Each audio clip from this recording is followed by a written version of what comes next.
Everyone I am Damayanti welcome to my YouTube channel. एवं मु आलोचना करी अमृतर संतान तृतीय अध्याय प्रथम और द्वितीय अध्याय गोटे वीडियो मु आलोचना करुँची।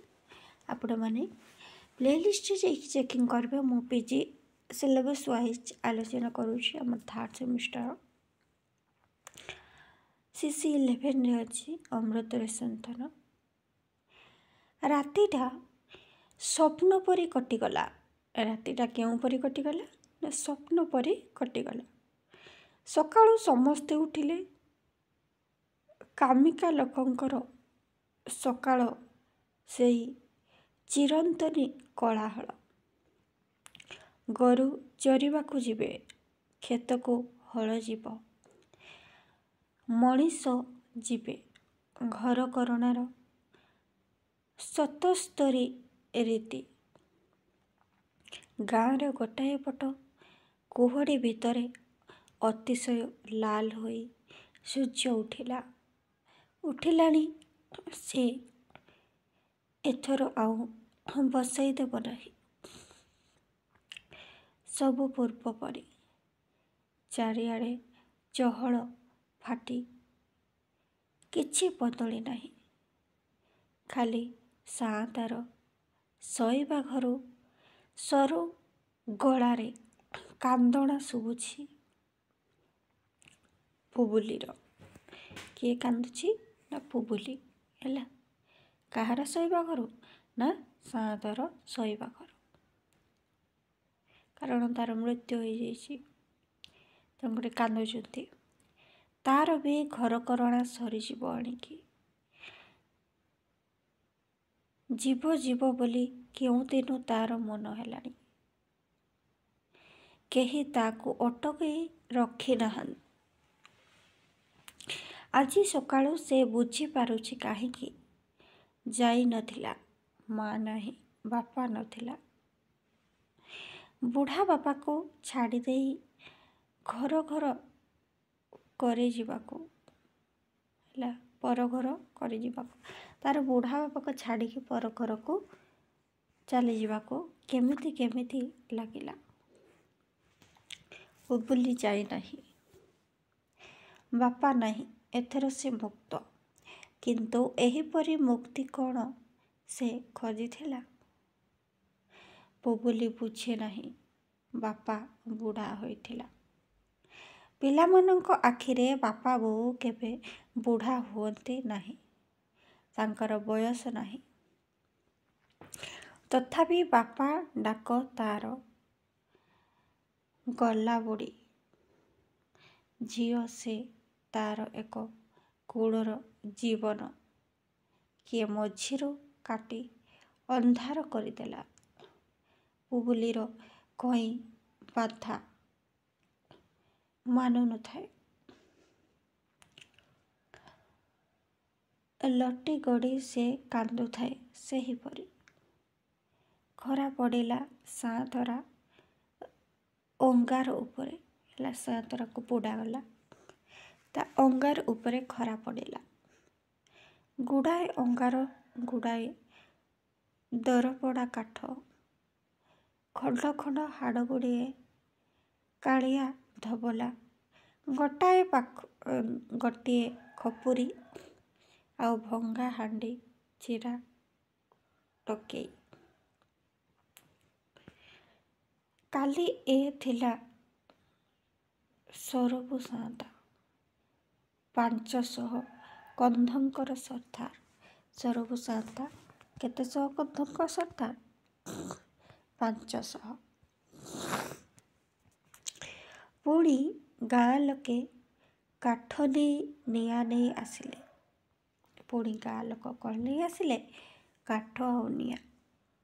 प्रथा अनुसार ध्वंसावशेष आउ थे सकाळू पड़ा हम। मैंने जी तार ध्वंसावशेष रहीगला ताकू आउ थे पड़ा हम। गुड़ाए लोक अप्रसन्न मुह गोटाए अप्रीतिकर काम चंचल शेष कर जीवाकू हेब हैला। जल्दी जल्दी से को आउ थे पोड़ी के जीवाकू हेब। दिउड़ी भी थिला। किए थिला दिउड़ू ଦେଉଡ଼ ବି ଥିଲା। ସାଆନ୍ତା ଯାଉ ଯାଉ ତାରି ମୁଣ୍ଡରେ ଲଦା ହୋଇ ପଡ଼ିଲା କେଜାଣି କେତେ ବୋଝ। ତାର ମୁହଁରେ ଦୁଃଖ ପଥର ହୋଇଛି। ଆଖି କାଚ ପରି, ତୁଣ୍ଡରେ କଥା ନାହିଁ। ଶୀତଳ ପାଉଁଶ ଏକାଠି କରି ଦରପୋଡ଼ା ହାଡ଼କୁ ଆଉ ଥରେ ଚିତାରେ ଧୋଇଲେ। ଏଥର ସବୁ ଶେଷ। ଲେଞ୍ଚୁ କନ୍ଧର ହୋସ୍ ହେଲା। ଲେଞ୍ଚୁ କନ୍ଧର କ'ଣ ହେଲା? ହୋସ୍। ଏଥର ସବୁ ସରିଲା। ବଡ଼ ଭାଉ ବସି ନଥିବ ଘର ଆଗରେ ପଥର ଉପରେ। ବିରାଟ ଧୁଙ୍ଗିଆ ପିଟା ଆଉ ମଝିରେ ମଝିରେ ଆକାଶ। ବଡ଼ ଭାଇ ଗଲା, ସେ ବଞ୍ଚିଛି। ଏମିତି ଦିନେ ସେ ବି ଯିବ। କାରଣ ମର୍ତ୍ତ୍ୟମଣ୍ଡଳେ ଦେହ ବହି ଦେବତା ପରେ ଯିଏ ଜନ୍ମ ହୋଇଛି ମାନେ ତାର ମରଣ ସୁନିଶ୍ଚିତ। ଲେଞ୍ଚୁ କନ୍ଧ କାନ୍ଦିଲା। କିଏ କାନ୍ଦିଲା? ଲେଞ୍ଚୁ କନ୍ଧ କାନ୍ଦିଲା। ଦିଉଡୁ ଥକ୍କା ହୋଇ ନିଆଁ ଆଡ଼କୁ ଅନେଇ ଠିଆ ହୋଇଥିଲା। ଦିଶାରୀ ପାଟିକଲା, ଛି, ଅଶୁଭ ପଛକୁ ଅନାନ୍ତି ନା। ମାଲ ଭାଇ ପୁଣି ଗାଧୋଇ ପାଧୋଇ ମୁଣ୍ଡରେ ଜଡ଼ା ତେଲ ବୋଳି ଘରକୁ ଫେରିଲା ବେଳକୁ ବସିଲା ତଣ୍ଟିରେ ପୁବୁଲି କାନ୍ଦୁଛି। କିଏ କାନ୍ଦୁଛି? ପୁବୁଲି। ମଣିଷର କାନ୍ଦଣା ନୁହେଁ ତ, ଜନ୍ତୁର କାନ୍ଦଣା। ସେ କ'ଣ କହୁଛନ୍ତି? ଏଇଟା ମଣିଷର କାନ୍ଦଣା ପରି ଜଣାପଡ଼ୁନି। କାହା କାନ୍ଦଣା ପରି ଜଣାପଡ଼ୁଛି? ଜନ୍ତୁର। ଯେମିତି ଗୁଳି ଖାଇ ପଳେଇ ଯାଇଥିବା ବାର୍ହିଆ ଝଲା କୂଳର କାଦୁଅରେ ଗଡ଼ି ଗଡ଼ି କାନ୍ଦେ। ଦିଉଡୁ କାବୁ କଲା ନାହିଁ। ବାପା ଯେଉଁ ପଥରେ ବସେ ସେଠି ଥକ୍କା ହୋଇ ବସି ରହିଲା ଆଉ ଗୁନ୍ଦିଆ ଟାଣିଲା। ହେଲା। କିଏ? ଦିଉଡୁ। କିଛି କାବୁ କଲା ନାହିଁ। ତା ବାପା ଯେଉଁଠି ବସେ ସେଠି ବସିକି କ'ଣ କଲା? ଧୁଙ୍ଗିଆ ଟାଣିଲା, ମାନେ ଗଞ୍ଜେଇ ଟାଣିଲା। ଲେଞ୍ଚୁ ଗୋରୁ ଗାଈକି ଫିଟେଇ ଦେଲା। ହେଲା। ଲେଞ୍ଚୁ କ'ଣ କଲା? ଗୋରୁ ଗାଈକୁ ଫିଟେଇ ଦେଲା।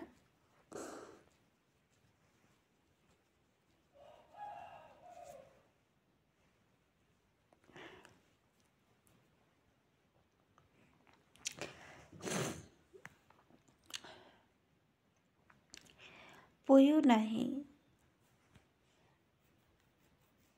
ଯାଇଥିବ ବଣକୁ କ'ଣ କରିବା ପାଇଁ? କନ୍ଧା ଖଳି। ସେ ଆସିଲେ ରନ୍ଧା ହେବ। ଘର ଭିତରେ ପୁବୁଲି କୋଉଠି ପଡ଼ି ରହି କାନ୍ଦୁଛି। ଦୁଆରେ ଦସ୍ୟୁ ଶୋଇଛି। ଦୁଆରେ କିଏ ଶୋଇଛି? ଦସ୍ୟୁ। ଲାଞ୍ଜ ତଳେ ମୁଣ୍ଡ ପୋତି ଶୋଇ ରହିଛି ସେଇଟା। କୋଉ ତଳେ? ନା ଲାଞ୍ଜ ତଳେ ମୁଣ୍ଡ ପୋତି। ଦିଉଡୁ ବସି ରହିଲା। ସବୁ ଶୂନଶାନ। ଭାବିବାକୁ ମନ ହୁଏ। ଭାବନା ମଝିରେ ମୁଣ୍ଡ ଭିତରେ ତୋଫାନ ଆସେ। ଆଖିରୁ ଲୁହ ଧାର ଲାଗି ରହିଥାଏ। ଆଉ ମନେ ହୁଏ ନଈ ପଡ଼ି ଭାଙ୍ଗି ପଡ଼ି ତଳେ ପୋତି ହେବାକୁ। ପୁଣି ନିଜକୁ ସମ୍ଭାଳି ନିଏ। ଭାବିବାକୁ ମନ ହୁଏ। ଖାଲି ଭାଁ ଭାଁ ଲାଗେ। ଆଖି ରହେ ଶୂନ୍ୟରେ। ଧୂଳିଆ ପିକା ଜଳିଯାଏ। ନେକ୍ସଟ। ଚତୁର୍ଥ ଦୃଶ୍ୟ। ତୃତୀୟ ଦୃଶ୍ୟର ସମାପ୍ତ। ଏବେ ଦେଖିବା ଚତୁର୍ଥ ଦୃଶ୍ୟ। ସେଦିନ ସକାଳେ ପୁୟୁର ନିଦ ଭାଙ୍ଗିଲା ବେଳକୁ ବୁବୁଲି ଶୋଇଥାଏ। ଦିଉଡୁ ଶୋଇଥାଏ। କୁହୁଡ଼ି ଘୋଡ଼େଇ ଥାଏ ଭାରି ବହଳ କରି। ଗାଁର ବୁଢ଼ାମାନେ ଖାଲି ଉଠିଥାନ୍ତି। ଆପଣ ଆପଣ ପିଣ୍ଡାରେ ନିଆଁ କାଳି ସେକି ହେଉଥାନ୍ତି, ନିଆଁ ଜାଳି ସେକି ହେଉଥାନ୍ତି। କାରଣ ଶୀତ ଦିନ। କିଛି ସମୟ ଗଲା ପୁୟୁ ପଦାକୁ ଆସିଲା। କିଏ ଆସିଲା? ପୁୟୁ। ଜାମିରୀ କନ୍ଧର ବୁଡ଼ି ଉଠିଛି। ପିଣ୍ଡାରେ ନିଆଁ ପୁଉଛି। ପୁୟୁ ସେଠି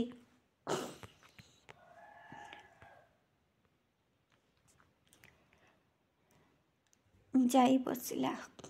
ବୁଢ଼ୀ ସାଙ୍ଗରେ ଟୁପୁରୁ ଟାପୁରୁ ହେଲା। ପୁୟୁ କ'ଣ କଲା ନା ବୁଢ଼ୀ ସହିତ ଟୁପୁରୁ ଟାପୁରୁ ହେଲା। ଟିକିଏ ଗଲା ଝୋଳର ଶୁଭିଲା। ଆହୁରି ଗାଁ ମାଇପେ ଉଠିଲେ। ଫରଚା ହେଲା।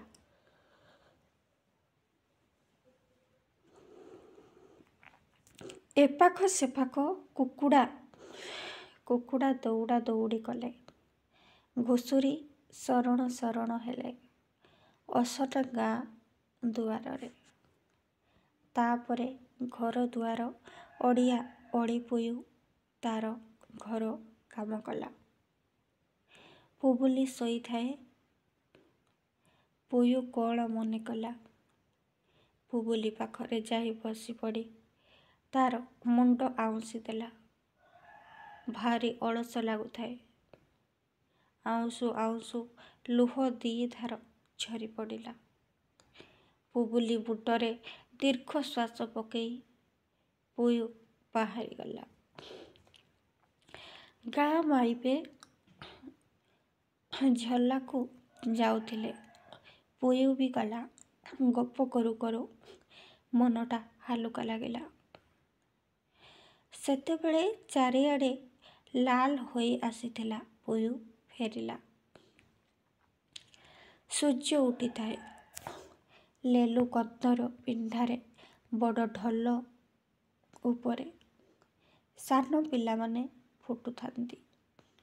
ଗାଁର ଲୋକେ କାମକୁ ଯାଇଥାନ୍ତି। ଦିଉଡୁ ନ ଥାଏ। ବୁବୁଲି ସର ଲଗାଇ କାନ୍ଦୁଥାଏ। ପୁୟୁ ଭାବିଲା ସେ ପଦାକୁ ଯିବ। ଏଇ ଗୋଳମାଳ ଭିତରେ ତାକୁ ଲାଗୁଥାଏ ସବୁ ସୁନସାନ୍, ସବୁ ଚୁପଚାପ। ଘର ଖାଇ ଗଉଡ଼ୁଛି। ଗାଁର ସବୁ କଳରବ ମିଶି ଗୋଟାଏ ଶୂନ୍ୟତାର ପୃଷ୍ଠପଟ ସେ ହାବୁକା ମାରୁଛି ପଦାକୁ। ଗାଁ ମାଇପେ ପଞ୍ଝା ହୋଇ କାମକୁ ଚାଲିଲେ। ଅଧିକାଂଶ ଗଲେ କନ୍ଧା ଖୋଳି।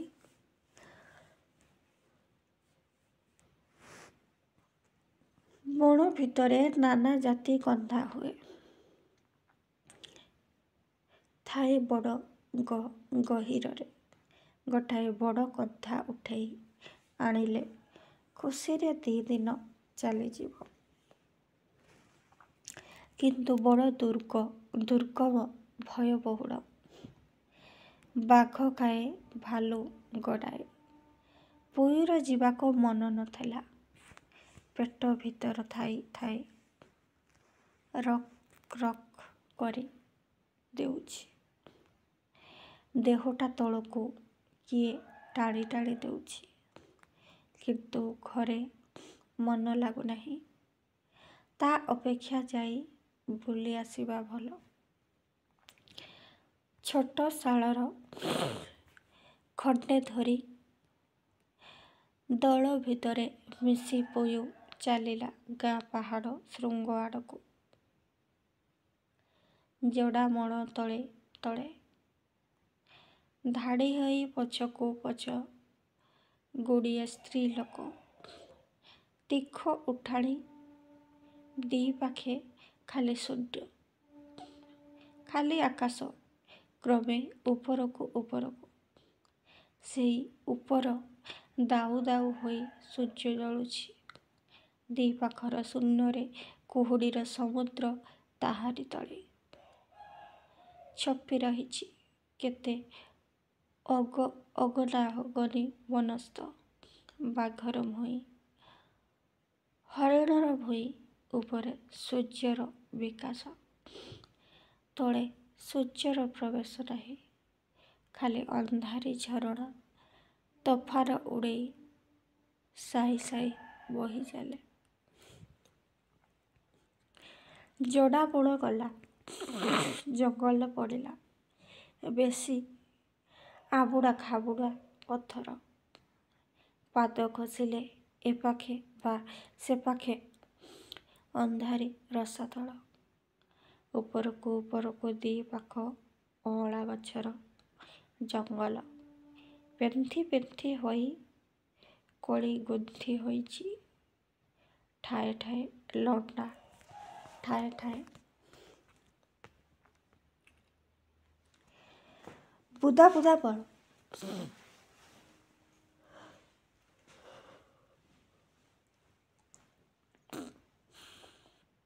ଠାଏ ଠାଏ ଗୋଟି ଗୋଟା ବଡ଼ ଗଛ। ସବୁଠି ପିରି ଘାସର ବଳ ପୁରୁଷେ ଉଚ୍ଚ। ଆଗରେ ପୃଥିବୀ ସରୁ ହୋଇ ଆସିଥିଲା।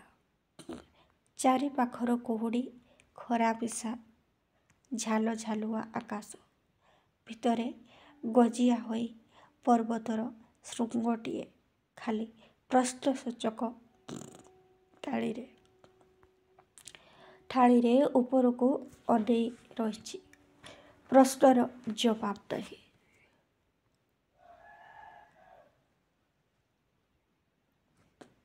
ଆର ପାଖରେ ଅଳ୍ପ ଢାଲୁଆ ଖୁବ୍ ଗୋଟାଏ ଖାଲି ଚକଡ଼ା ଆସ୍ତେ ତଳକୁ ଚାଲି ଯାଇଛି।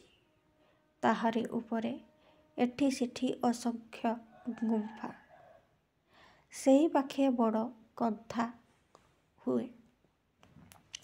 ସେଇ ପାଖେ କ'ଣ ହୁଏ? ବଡ଼ କନ୍ଥା। କନ୍ଥୁଣିର କାର୍ଯ୍ୟକ୍ଷେତ୍ର। ମୁଣ୍ଡ ଉପରେ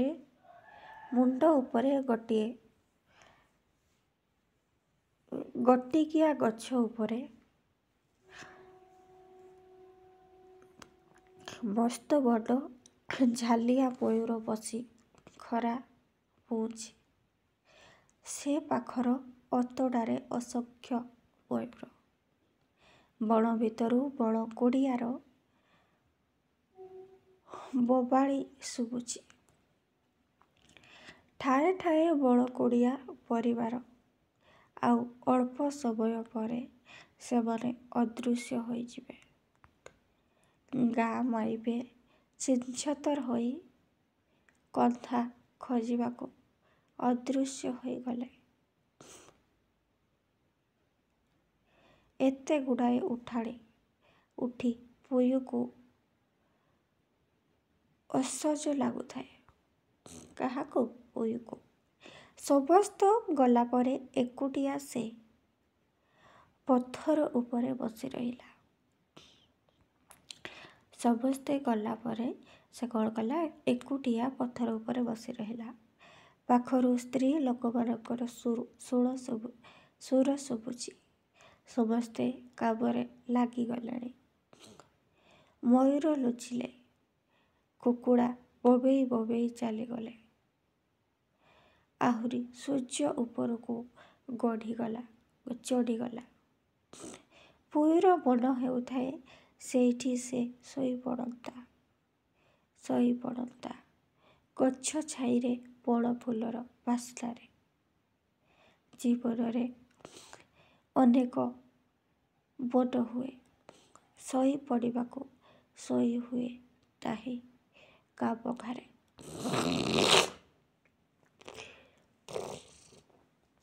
ହେଲା, ସେ ଶୋଇପାରେ ନାହିଁ। ଆକୁ କ'ଣ ଧାରେ କାମ। ପୁୟୁ ଉଠିଲା, ଢାଲରେ ଅଳ୍ପ ଓହ୍ଲେଇ ଗଲା ଗୋଟାଏ କରକୁ। ପାଖର କୁହୁଡ଼ି ଭାଙ୍ଗିଲାଣି, ଦୂରର କୁହୁଡ଼ି ପାତଳ ହୋଇଛି। ଜଙ୍ଗଲ ଓହ୍ଲେଇ ଯାଇଛି ପାତାଳକୁ। ପୁୟୁ ଶିଆଳି ଫଳ ତୋଳିଲା, ଶିଆଳି ପତ୍ର ତୋଳିଲା। କଣ କଣ ବାଉଁଶ କରଡ଼ି ଭାଙ୍ଗି ଏକାଠି କଲା। ଠାଏ ଦିଶିଲା ଗୋଟାଏ କନ୍ଥା ଲଟା। ଗୋଟେ ସ୍ଥାନରେ କ'ଣ ଦିଶିଥିଲା? ଗୋଟେ କନ୍ଥା ଲଟା। ପୁୟୁ ବସି ବସି କନ୍ଥା ଖଳାରେ ମନ ଦେଲା।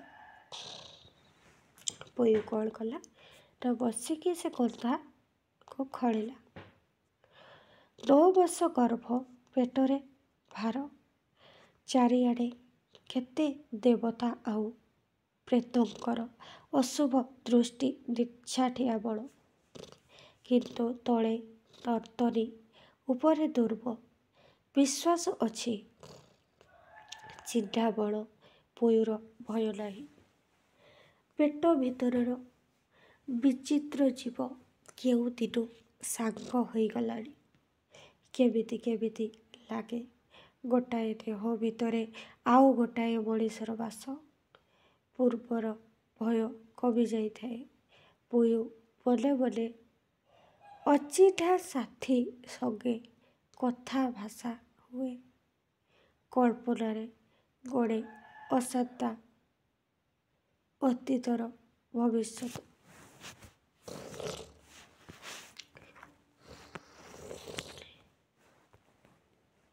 ନିଛାଟିଆରେ ସାଆନ୍ତା ମନେ ପଡ଼ିଲା କେଉଁ କାଳରୁ ବସି ବସି ସମୟ ଗତି ମାପୁଥିଲା ବୁଢ଼ା ସାଆନ୍ତା। ସେ ମରିବାକୁ ଚାହିଁ ନଥିଲା। ହେଲା, ବୁଢ଼ା ସାଆନ୍ତା ମରିବାକୁ ଚାହିଁ ନଥିଲା। ସେ ନାତି ଦେଖି ମରିବ। ନାତି ତ ତାକୁ ବଧ ଦେଇଥାନ୍ତା। ତାର ପୁରୁଣା ସୁଅ ଆଗକୁ ଲମ୍ବି ଚାଲିଛି। ସେତିକି। ପୁୟୁ ଖଳି ଲାଗିଲା। କେତେ ବିଚିତ୍ର ଝରଣା କେଉଁଠୁ ଆସେ, ତାର ଠିକଣା ନାହିଁ। କାମ କରୁ କରୁ କେଉଁଠୁ କାହିଁକି ଆସେ, ରଙ୍ଗ ଲଗେଇ ଦେଇଯାଏ ମନରେ। ଖରା ବଢ଼ିଲା। ମୁଣ୍ଡ ଉପରୁ ଚଢ଼େଇମାନେ କୁଆଡ଼େ ଚାଲିଗଲେ। ଆଖପାଖ ସ୍ତ୍ରୀ ଲୋକମାନଙ୍କର ପାଟିତୁଣ୍ଡ ଆଉ ଶୁଭିଲା ନାହିଁ। ପୁୟୁର ବୋଝ ଟିକିଏ ଏକର ସେକର ହେଲା। ଦେହଯାକ ଖେଳିଗଲା ବିଜୁଳି ପରି ବିଚିତ୍ର ଅନୁଭୂତି। ପୁୟୁ କଷ୍ଟ ପାଇଲା। କନ୍ଥା ଖଳା ଛାଡ଼ି ଅଳ୍ପ ଉପରକୁ ଚଢ଼ି ଖଣ୍ଡେ ପଥର ଚଟାଣ ଉପରେ ପୁୟୁ ବସି ପଡ଼ିଲା। ସେହି ସାନ ଶାଳଗଛ ଉପରେ ଭାଲୁକୁଣୀ ପରି ଶିଆଳି ଲଟା ଲଦାଲଦି ହୋଇ ଛାଇ ଆରରେ ପଡ଼ିଛି। ଏକୁଟିଆ ଆଉଜି ରହି ପୁୟୁ କଷ୍ଟ ପାଇଲା। ହେଲା, ମୁହଁ ପାଖରେ ଆକାଶ ସୁନ୍ଦର ନେଳି ପଡ଼ିଲାଣି। ତଳେ ନେଳିଆ ସବୁଜା, ମଝିରେ ସବୁ ଫାଙ୍କା ଫରଚା। ସେଇ ଫାଙ୍କା ଶୂନ୍ୟରେ ଚିଲମାନେ ଘୁଡ଼ି ପରି ଉଡ଼ନ୍ତି। ଚିଲମାନେ କୋଉ ପରି ଉଡ଼ନ୍ତି? ଘୁଡ଼ି। ଫୋପାଡ଼ି ହେଲା ପରି କଳା କଳା ଚଢ଼େଇ ପଲେ ଲେଖା ଉଡ଼ି ଉଡ଼ି ଚାଲିଯାଆନ୍ତି। କେହି ଅଟକି ରହେ ନାହିଁ। ସେହି ଫାଙ୍କା ଶୂନ୍ୟର କୌଣସି ଆଶ୍ୱାସ ନାହିଁ। ଦୁଃଖୀ ଲୋକଙ୍କୁ ପୋୟୁ ଶୂନ୍ୟକୁ ମୁହଁ ରଖି କଷ୍ଟ ପାଇଲା।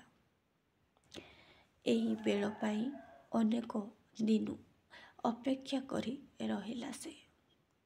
ଏ ନିଜ ମନକୁ ଆସେ, ସହଜରେ ଯାଏ। ଚଢ଼େଇ ଡିପ ଦିଏ 2-4 ଥର, କିଳିକିଳା ବୋବାଳି ଛାଡ଼େ। ପାଟି କରି କରି ତୁଣ୍ଡ ସହାନୁଭୂତି ଜଣେଇବାକୁ ଗଞ୍ଜା ତା ପାଖକୁ ଯାଇଥାଏ। ଗାଈ ମଇଁଷି ପିଲା ପକାନ୍ତି, ମଣିଷର ଛୁଆ ହୁଏ। ପଳାନ୍ତି, ଗାଈ ମଣିଷ ପିଲା ପଳାନ୍ତି, ମଣିଷର ଛୁଆ ହୁଏ। ଦେଖି ଦେଖି ଅତି ସହଜ ଲାଗିଛି, କିନ୍ତୁ ଏ କଷ୍ଟ କାନ୍ଦିଲେ କେହି ଶୁଣିବେ ନାହିଁ, ଡାକିଲେ ଆସିବେ ନାହିଁ ପାଖକୁ। ପୋୟୁ ଛାତିକୁ ପଥର କଲା। ଭୟ ଉଠି ଉଠିକା ଛାତି ପାଖକୁ ଆସିଲେ ସୁଦ୍ଧା ତାକୁ ତଳକୁ ଠେଲିଦେଲା। ଏଠି ବିନା ଯୁଦ୍ଧରେ ମଣିଷ ବି ପ୍ରକୃତିଠୁ କିଛି ପାଏ ନାହିଁ। ନିଜର ଯୁଦ୍ଧ ନିଜେ ସେ କରେ, ମରିବାକୁ ଭୟ କରେ ନାହିଁ। ଥରକୁ ଥର ତୋଫାନ ପରି ଦୁଃଖ ଆସେ, ଦେହ ଉପରେ ଢେଉ ଖେଳାଇ ଦେଇଯାଏ। ପୋୟୁ ଚିତ୍କାର କରେ, କାନ୍ଦେ, ସବୁ ଭୁଲି ହୋଇଯାଏ। ବାହାରର ଉଜ୍ଜଳ ଖରା ଖୋଲା ପ୍ରକୃତି ସବୁ। ସେପରିକି ତାର ଦେହ ଭିତରେ କଳ ଭୟଙ୍କର ବିପ୍ଳବ ଲାଗିଛି। ଛିଣ୍ଡା ଛିଣ୍ଡି, ଟଣାଟଣି, ଆଞ୍ଚୁଡ଼ା ଆଞ୍ଚୁଡ଼ି, ସବୁ ଖାଲି ଅନ୍ଧାର ଆଉ ଦୁଃଖ। ପୋୟୁ ଶାଳ ଗଛକୁ 2 ହାତରେ ଜାପଟି ଧରେ। ଗଜା ଗଛର ଛାଲିରେ ଦାନ୍ତ ଲଗେଇ ଦେଇ କାମୁଡ଼େ। କାଳିସୀ ପରି ଦେହରେ ବଳ ଆସେ, ପୋୟୁ ଟାଳିଯାଏ। କେତେବେଳ ଏହିପରି ଗଲା ତାର ମନେ ନାହିଁ। ହଠାତ୍ ତାର ମନେ ହେଲା ତୋଫାନ ଆସିଛି। କ'ଣ ମନେ ହେଲା ନା, ତୋଫାନ ଆସିଛି। ଆଖିରୁ ଅନ୍ଧାର କଟିଯାଇଛି। ବଧିରା କାନରେ କ'ଣ କେମିତି ନୂଆ ଜନ୍ତୁର ଚିତ୍କାର। କିଏ ଯେପରି ପାଟି କରିଛି, ନାଡ଼ ଉତୁରା ପକଉଛି ଯେପରି ସେ ଶୁଣୁ। ପୋୟୁ ଆଶ୍ଚର୍ଯ୍ୟ ହୋଇ ଅନେଇଲା। ଭୂଇଁରେ ପଡ଼ି ରଡ଼ୁଛି ନାଲି ହୋଇ ଗୋଟାଏ ସାନ ମଣିଷ। ପୋୟୁର ହୋସ୍ ହେଲା। ଆଖି 2ଟା ଫାଡ଼ି ଦେଇ ପୋୟୁ ଦେଖିଲା, ଏ ତ ତାର ଶିଶୁ। ଏଇ ତାର ଅନ୍ତର ଭିତରେ ଏତେ ଦିନ ଲୁଚକାଳି ଖେଳୁଥାଏ। ଏଇ ତାର ଗୋଟା ସୁଦ୍ଧା ତାରି ରକ୍ତ ଆଉ ମାଂସ ଭିତରୁ ଖଣ୍ଡେ। ତୋଫାନ ପଛର ମିଳନ ମୁହଁରେ ସ୍ନେହ ଆଉ କୁତୂହଳ ପୂରେଇ ଗୁରେଇ ତୁରେଇ ପୋୟୁ ଦେଖିଲା ଗୋଟା ସୁଦ୍ଧା ନାଲି। ସକାଳର ସୂର୍ଯ୍ୟ ପରି ମିଟି ମିଟି ପଡ଼ି ଆଖି ପାହାନ୍ତା ପରେ ଛାଇ ତଳର ଗହୀର ଝଲା ପରି ଗୋଡ଼ ହାତ ଚାଟୁଛି, ଅଣ୍ଡାଳି ହେଉଛି। 4000 ଫୁଟ ପର୍ବତ ଉପରେ ନୂଆ ଜନ୍ମ ହୋଇଥିବା କନ୍ଧକର ପୁଅ ହାତ ବଢ଼େଇ ପୁଅଟିକୁ ଧରିଲା। ଅବଶ ଦେହରେ ବଳ ଆସିଲା। ମନ ଭିତରେ ଅନେକ ବୁଦ୍ଧି ଆସିଲା। ଦେଖାଦେଲା ଇଚ୍ଛା ଶିଖି ବହୁତ କଥା ପୁୟୁ ଜାଣେ। କେତେବେଳେ ପରେ ପୁୟୁ ଉଠିଲା। ପିଲାଙ୍କ କାନ୍ଦଣା ବନ୍ଦ ନାହିଁ।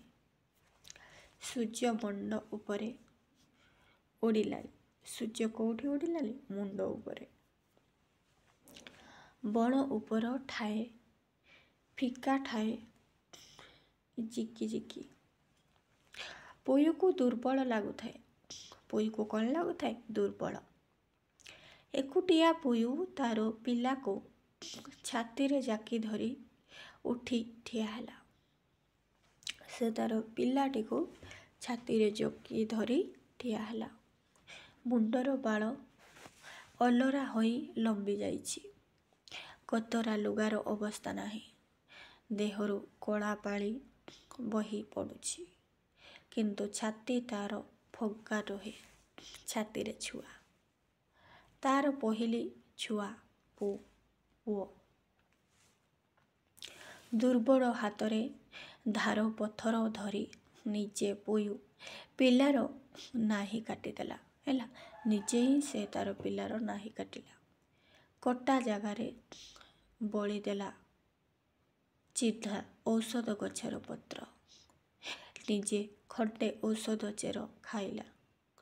ତା ପିଲା ମୁହଁରେ ଗୋଟାଏ ପତ୍ରର ଅରସ ଚଟେଇ ଦେଲା। ଏତକ ଗନ୍ଧ ଦେଶରେ ସାଧାରଣ ଜ୍ଞାନ। ପାଦ ତଳେ ଔଷଧ। ପୁଅକୁ ଜାକି ପୁୟୁ ଫେରି ପଡ଼ିଲା। ଅପରିଷ୍କାର ହୋଇ ଗାଁକୁ ଫେରିଯିବାର ନୁହେଁ। ଅଧ ବାଟରେ ଜଡ଼ା ଜଙ୍ଗଲ ଭିତରେ ତରଳ ଝରଣାକୁ ଓହ୍ଲେଇ ଯିବାକୁ ଆଉ ଗୋଟିଏ ବାଟ ଅଛି। ସେହି ବାଟେ ଅତଡ଼ା କରେ କରେ ଆସ୍ତେ ଆସ୍ତେ ସେ ଓହ୍ଲେଇଲା। ଆସ୍ତେ ଆସ୍ତେ। ଦୁର୍ବଳ ଲାଗୁଥାଏ। କିନ୍ତୁ ପଥରକୁ ପଥର ଓହ୍ଲେଇ ପଡ଼ିବାକୁ ତାର ପାଦ ଧରେ ନାହିଁ। ସବୁଥିରେ ସତର୍କ ହେବାକୁ ପଡ଼ିବ। ତାକୁ କେବଳ ସେଇ ପୁଅ ପାଇଁ। ଗୋଟିଏ ହାତରେ ତାକୁ ଧରି ଆର ହାତରେ ବାଟକରର ଗଛକୁ। ଲଟାକୁ ଧରି ଧରି କାନ୍ଥ ପରି ଅତଡ଼ା ବାଟେ ସେ ତଳକୁ ଓହ୍ଲେଇ ପଡ଼ିଥିଲା। ସର୍ବଜୟା ମାତୃମୂର୍ତ୍ତି। ନିଛାଟିଆ ଝରଣା କୂଳ। ଗାଧୁଆ ବେଳ ଗଡ଼ିଗଲାଣି। ପଥୁରିଆ ଧାର। ସେଥିରେ ବାଲି ସରା। ଖାଲି ଦି ପାଖେ ଜଙ୍ଗଲ ଭର୍ତ୍ତି। ଏ ପାଖେ ସେ ପାଖେ ଦେଖିଲା। ଝଲା କୂଳରେ ଶିଆଳି ପତ୍ର ପରି କଅଁଳା ପିଲାକୁ ଶୁଆଇ ଦେଲା। ନିଜେ ଝଲାରେ ବୁଡ଼ି ବୁଡ଼ି ଗାଧେଇଲା। ଲୁଗା ଧୋଇଲା। ପିଲା ଉପରେ ପାଣି ଛିଞ୍ଚି ଦେଲା। ତାପରେ ସଫା ସୁତୁରା ହୋଇ ପିଲାଟିକୁ ଛାତିରେ ଜାକି ପୁୟୁ ଗାଁକୁ ଚାଲିଲା।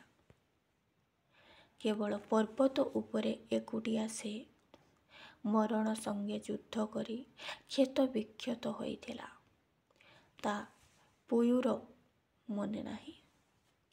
ସେ କେଉଁ ଅତୀତର କଥା। ସେ ନାଲି ସୂର୍ଯ୍ୟ ପରି ନାଲିଆ ପୁଅର ମୁହଁକୁ ଅନେଇଲା। ଏଇ ତାର ଜୀବନର ସକାଳ। ସେ ପୁଅର ମା। ସେ ଭାଗ୍ୟବତୀ। କେଉଁଦିନ ସେ ଧାଡ଼ି ହୋଇ ହଳଦୀ ବଳି ହୋଇ ମୁଣ୍ଡରେ ଫୁଲ ମାରି ବାୟାଣୀ ପରି ଚଇତି ପର୍ବରେ ଗୀତ ଗାଇ ଗାଇ ମନର ମଣିଷ ଖୋଜି ଖୋଜି ବୁଲୁଥିଲା। କାହିଁକି ପ୍ରଜାପତି ପରି ପବନରେ ପକ୍ଷୀ ଖୋଲି ଦେଇ ଉଡ଼ି ବୁଲିଥିଲା। ଅତୀତର କଥା ସେ ଜାଣେ ନାହିଁ। ଖାଲି ଜାଣେ ସେ ସବୁ ପ୍ରଶ୍ନର ଜବାବ ପାଇଛି। ସେ ମଣିଷ ଛୁଆର ମା। ସେ ଦର୍ତ୍ତନୀ ଦୁମ୍ପୁ ତାର କଳରେ। ସେତେବେଳେ ଖରା ନଇଁ ଆସିଥାଏ। ପୁବୁଲିର ରନ୍ଧା ସରିଯାଇଥାଏ। ଦିଉଡୁ ଖାଇସାରିଥାଏ। ଧୀରେ ଧୀରେ ତା ମନରେ ଆଶଙ୍କା ଆସୁଥାଏ। ଏତେବେଳ ଯାଏ ପୋୟୁ ଫେରିଲା ନାହିଁ କାହିଁକି?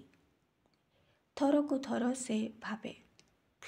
ଟାଙ୍ଗିଆ କାନ୍ଧରେ ପକେଇ ବର୍ଚ୍ଛା ନଳି ଧରି ବଣଆଡ଼େ ଖୋଜିଯିବ। କିନ୍ତୁ ପୁଣି ଭାବେ ହୁଏତ ଆଶଙ୍କା ଅମୂଳକ। ଏତିକି ବେଳେ ଗାଁ ମୁଣ୍ଡରେ କୋଳାହଳ ଶୁଭୁଥିଲା। ଗାଁ ମାଇପେ ସମସ୍ତେ ଗୋଟାଏ ଆଡ଼େ ଧାଇଁ ଏକାଠି ପାଟି କରୁଛନ୍ତି। ଗାଁ ମାଇପେମାନେ କ'ଣ କରୁଛନ୍ତି ନା ପାଟି କରୁଛନ୍ତି। ଦିଉଡୁ ସେଇଆଡ଼େ ଗଲା। ପୋୟୁ ଅଧ ବାଟରେ ପିଲାଟିକୁ ଧରି ଠିଆ ହୋଇଛି। ତାକୁ ଘେରି ସମସ୍ତେ ଆଶ୍ଚର୍ଯ୍ୟ ହୋଇ ପାଟି କରୁଛନ୍ତି। ଦିଉଡୁ ଆଁଟା କରି ଠିଆ ହେଲା। କିଏ ଗୋଟାଏ ପୁଅଟିକୁ ଧରି ଟେକିଦେଲା। ଦିଉଡୁ ଏଥର ହସିଲା। ନୂଆ ଆଗନ୍ତୁକର ଆଶ୍ଚର୍ଯ୍ୟ ଅଭ୍ୟୁଦୟ। ସବୁ ଦୁଃଖ ସବୁ ସନ୍ତାପ ମନରୁ ଉଭେଇ ଦେଲା। ପୁବୁଲି ଆସିଲା। ଭାଉଜକୁ କୁଣ୍ଢେଇ ପକେଇଲା। ଗାଁଯାକ ସ୍ତ୍ରୀ ଲୋକର ପଟୁଆରରେ ମିଶି ପୋୟୁ ଆପଣାର ଘର ଆଡ଼କୁ ଗଲା। ଲାଗୁଥାଏ ଯେପରି ସେ ଗୋଟାଏ ଅତି ଆଶ୍ଚର୍ଯ୍ୟ କଥା କ'ଣ କରିଦେଇଛି, ଯାହାର ତୁଳନା ସମଗ୍ର ଦେଶରେ କେଉଁଠି ନାହିଁ। ସାନ ପୁଅ କାନ୍ଦୁଥାଏ। ପୋୟୁ ହସୁଥାଏ। ନେକ୍ସଟ ପଞ୍ଚମ ଦୃଶ୍ୟ। କେଉଁ କାଳରୁ ଏ ପୁରୁଣା ପୃଥିବୀଟା ପଡ଼ି ରହିଛି। କେଉଁ କାଳରୁ ଏ ପୁରୁଣା ପୃଥିବୀଟା ପଡ଼ି ରହିଛି। ତାହାରି ଉପରେ ଲାଗି ରହିଛି ଦିଦିନିଆ ଘରକରଣା। ସବୁ ଗଜା ହେବା, ଗଛ ହେବା ଆଉ ଝଡ଼ି ପଡ଼ିବା ଦିଦିନିଆ।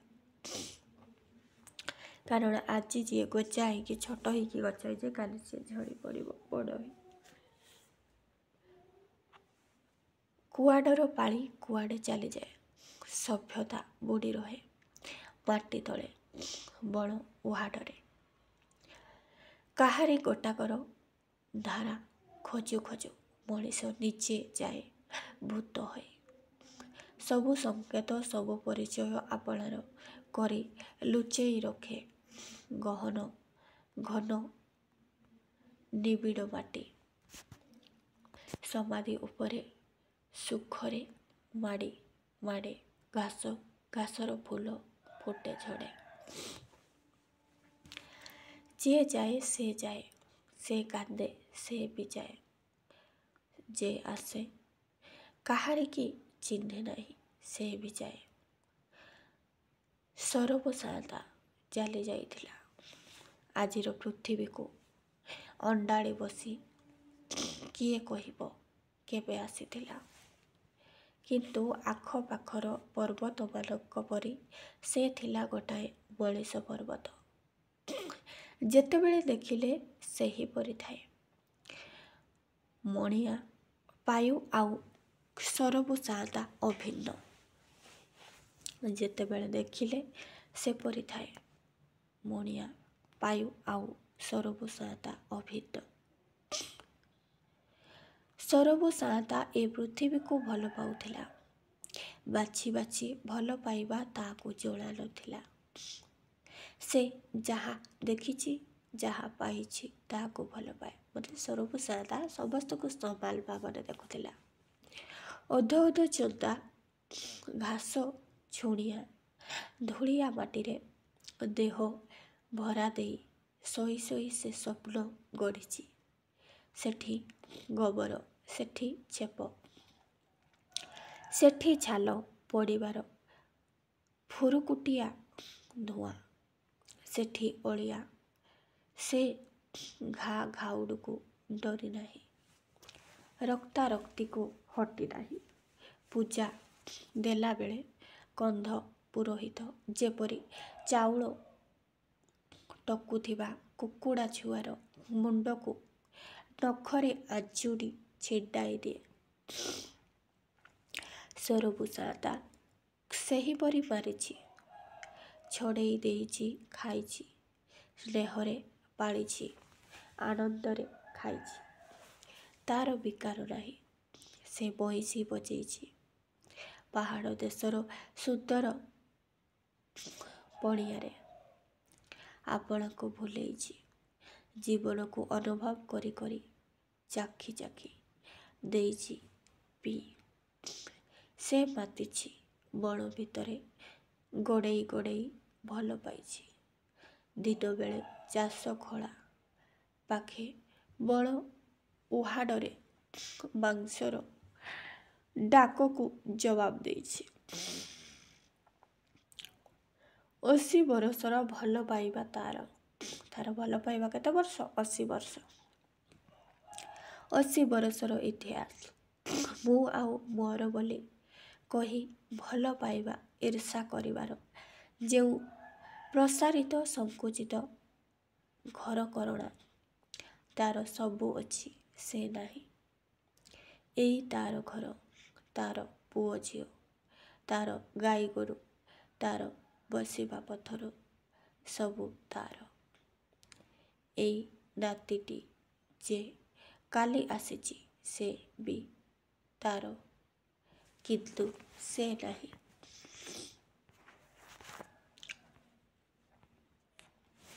ଝଲା କୋଳରେ ଯେଉଁ ଅଶୁଭ ଅଙ୍ଗାର ପାଉଛ ଆଉ ଦର୍ପଣା କାଠ, ସେଠି ବି ସେ ନାହିଁ। ସବୁ ତାର ହୋଇଥିଲା 9 ଦିନର ବଟେ। ଏଇ ପୃଥିବୀର ଲୋକେ ତାର ସବୁ ସ୍ପର୍ଶ, ସବୁ ସମ୍ପର୍କ ପୋଛି ପାଛି ଲିଭେଇ ଦେଲେଣି। ଆଉ ତାର କିଛି ବି ଚିହ୍ନବର୍ଣ୍ଣ ନାହିଁ। ବୁଡ଼ ସରିଲା।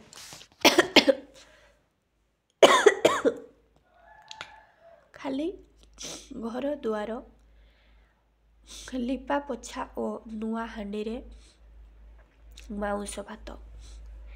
4ଟା କୁକୁଡ଼ା ଛୁଆ କାଟି ତାଙ୍କର ରକ୍ତ ତାରି ଉଦ୍ଦେଶ୍ୟରେ ଢାଳି ନିଜେ କୁକୁଡ଼ା ଛୁଆଙ୍କୁ ସମସ୍ତେ ଖାଇଲେ।